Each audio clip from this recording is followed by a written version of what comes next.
Hi friends, இன்றைக்கி நம்ம என்ன பார்க்க போகிறோம் அப்படின்னா, கிளைமேட் சேஞ்சாக இருக்குது. நைட் ஆனால் மழை பெய்யுது, காலைல ஆனால் வந்து வெயில் அடிக்குது. அதனால் பசங்களுக்கு வந்து நிறைய பேருக்கு உடம்பு சரியில்லாமல் போகுது, சளி இருமலாக இருக்குது. அப்படி இருந்தால் கூட அவங்களுக்கு வந்து சின்ன பசங்களாக இருந்தால் அவங்களுக்கு ஆறி துப்ப தெரியல. சரி என்ன பண்ணுறது, நெஞ்சில் உள்ள சளி எப்படி தான் போக்குறது அப்படின்னு சொல்லிட்டு வந்து ஒரு வீடியோ தான் போட போகிறோம். வாங்க ஃப்ரெண்ட்ஸ் வீடியோக்குள்ளே போகலாம்.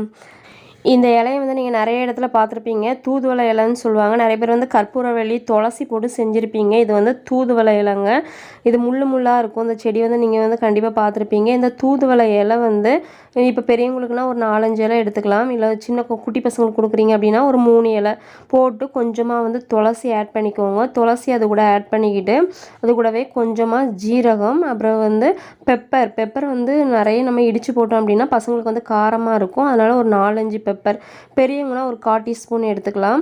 எடுத்து அதை நல்லா இடிச்சிட்டு அதுக்கப்புறம் வந்து ஜிஞ்சர் வந்து இஞ்சி வந்து நான் வந்து என்னோடய பசங்களுக்கு வந்து கட் பண்ணி போட மாட்டேன். அதை நல்லா இடித்து நச்சு தான் போடுவேன்.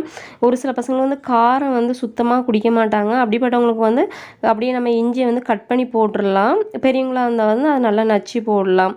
அது பிறகு போட்டுட்டு லாஸ்ட்டாக கொஞ்சமாக வந்து பனங்கற்கண்டும் மஞ்சள் தூளம் போட்டுட்டு நல்லா கொதிக்க வைங்க. கொதிக்க வச்சுட்டு கொஞ்சமாக கல் உப்பு அதில் ஆட் பண்ணிக்கோங்க. இந்த கஷாயத்தை ரெடி பண்ணிக்கிட்டு நீங்கள் வந்து கொஞ்சம் நேரம் கழித்து நீங்கள் வந்து கொஞ்சம் வெது சூட்லேயே வந்து பசங்களும் குடிக்க சொல்லுங்கள். இப்போ பெரியவங்களாக இருந்தால் கொஞ்சம் சூட்டோடு குடிப்பாங்கள்ல, அவங்க கொஞ்சம் நீங்கள் சூட்டோடு குடிச்சிடுங்க. பசங்களுக்கு வந்து கொஞ்சம் வெது சூட்டில் குடிக்க சொல்லுங்கள். இப்படி நீங்கள் காலையிலே மதியம் நைட்டு இப்படி குடித்திக்கிட்டு வந்தீங்க அப்படின்னா பசங்களுக்கு வந்து நெஞ்சு சளி, நிறைய பசங்க வந்து எந்திரிக்கிறத மாற்றப்பட்டே அப்படியே சளியை முழுங்கிடுவாங்க. ஒரு சில பேர் வந்து அவங்களுக்கு எப்படி துப்பணும்னு தெரியாது, அதனால் முழுங்கிடுவாங்க. அப்படிப்பட்ட நெஞ்சு சளிக்கெலாம் வந்து இது கண்டிப்பாக வந்து க்யூர் ஆகுங்க. கண்டிப்பாக நீங்கள் இந்த ரெமடியை வந்து யூஸ் பண்ணி பாருங்கள். கண்டிப்பாக வந்து உங்களுக்கு யூஸ்ஃபுல்லாக இருக்குங்க.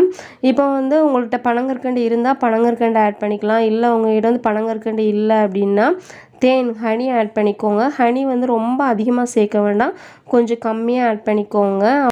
தூதுவளை இலையில் வந்து லைட்டாக வந்து முள்ளாக இருக்கும். அந்த முள் வந்து விஷத்தன்மை அப்படின்னு சொல்லுவாங்க. அதனால் அந்த முள்ளை எடுத்துகிட்டு நீங்கள் வந்து அந்த இலையை ஆட் பண்ணிக்கோங்க. கண்டிப்பாக இதை ட்ரை பண்ணி பாருங்கள். சீக்கிரமே வந்து க்யூர் ஆகும். இந்த வீடியோ உங்களுக்கு யூஸ்ஃபுல்லாக இருக்கும்னு நினைக்கிறேன். நெக்ஸ்ட் வீடியோ உங்களை மீட் பண்ணுறேன். அது வரைக்கும் பை ஃப்ரெண்ட்ஸ்.